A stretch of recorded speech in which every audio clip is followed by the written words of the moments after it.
Hi everybody.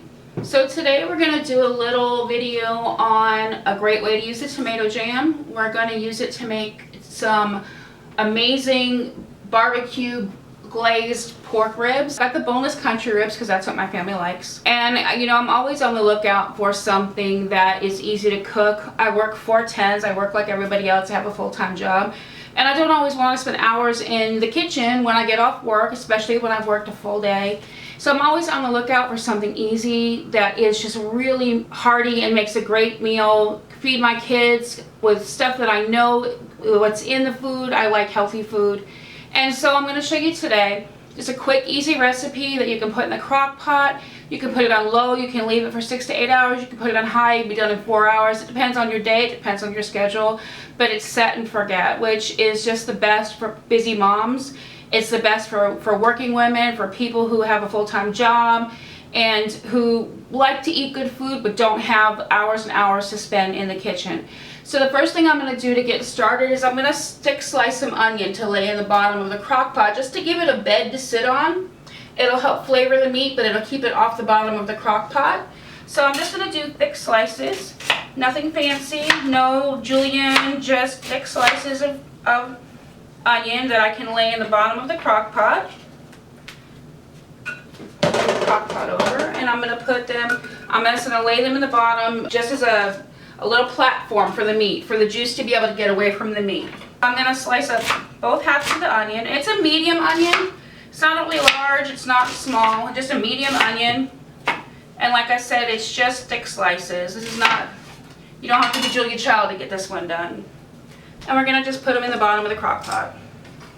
Now, if you don't like onion, I bet you could use any kind of root vegetable. If you wanted to put some potatoes under here, some, one of my favorite things, I know not a whole lot of people like it, is rutabaga or turnip. Really anything that would hold up and hold the meat up off of the crock pot a little bit would work. So then what we're going to do is we're going to get our meat, and I've already seasoned the meat with some seasoned salt and some pepper, and just let it sit for a minute to kind of get that flavor in there.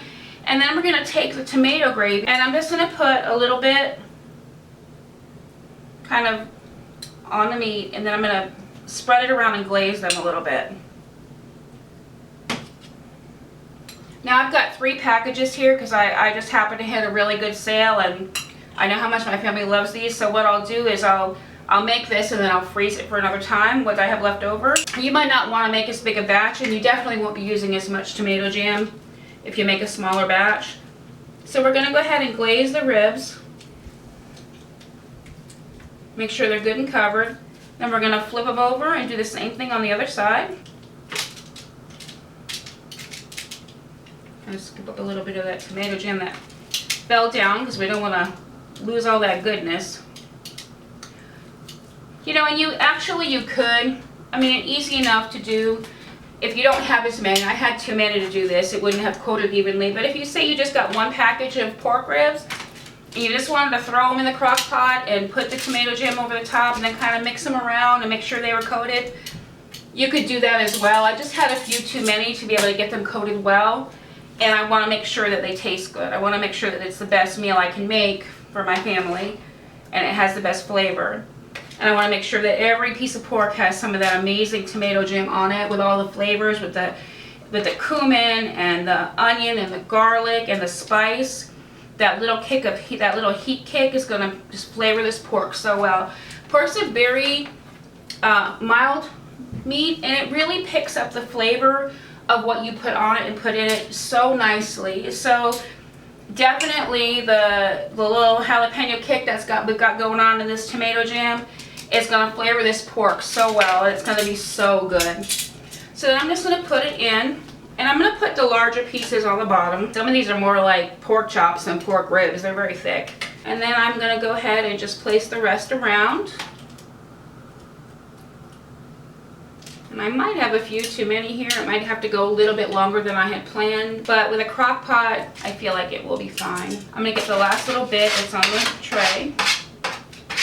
I don't want to lose any of that goodness at all. I'm going to go ahead and throw the rest of this in here. Just so as it cooks and it drips down, it's going to make a beautiful juice at the bottom that's going to keep the meat nice and moist, and it's going to fall apart tender when it's done. And then you just put the lid on, set it on high for 4 hours. And in 4 hours, you've got yourself a great meal. You could put this with something as simple as macaroni and cheese. You could put it over a bed of rice. You could kind of go picnic with it, do a potato salad. I have a Moroccan salad that I made yesterday. It's already made, and I've got some fresh green beans that I picked up. So we're going to have pork tabbouleh, which is a wheat salad, and green beans for dinner. That's what we're going to have. But you can put whatever you like with it. And we'll be back in just a minute, and we'll show you what it looks like about halfway through. But I'm going to turn it on, and I'm going to go about my day, and I'll see you in a few minutes. Here we are at the table. I'm so excited about how this turned out. We're getting ready to have dinner. We're all hungry. It's been a long day. I've got the tabbouleh, like I explained earlier. It's a cracked wheat salad. It's Mediterranean, so my family's from Middle Eastern descent, and so this is one of the things that I had when I was growing up. My grandma used to make this, and I love that it's one of my daughter's favorite things. It makes me happy. We've got the ribs, the boneless ribs made with the tomato jam, and let me tell you, I'm getting ready to taste those so that you can see how amazing they are. And I told you I made the acorn squash. This is one of my favorite ways to make acorn squash. Sliced, roasted, and a little bit of maple syrup over the top. If you haven't ever tried it, I bet your kids will love it. My mom used to cut it in half, and she would put brown sugar and butter and a little bit of water in the middle and bake it. And it adds just that little bit of sweetness to a vegetable that kids don't usually like. And let me tell you, as kids, we loved acorn squash. But as a grown-up, I just put a little bit of maple syrup over the top, a little bit of parsley on top to make it special. And it's not only is it beautiful, but it is so yummy. My fresh green beans, and we are ready to eat. Oh, look at how tender this is. It's just fun. There's no need for knives at this table at all. Oh, that is so good. It reminds me kind of a Moroccan dish that I had once, with those warm spices with the cumin and the cinnamon. Oh my gosh, y'all, try this. Really. Cheers. I hope you guys will try some of these recipes. I hope that you'll enjoy dinner with your family like I'm getting ready to enjoy dinner with my family. And again, thank you for visiting, and I'll see you next time. Okay, do something else. You're dumb. No.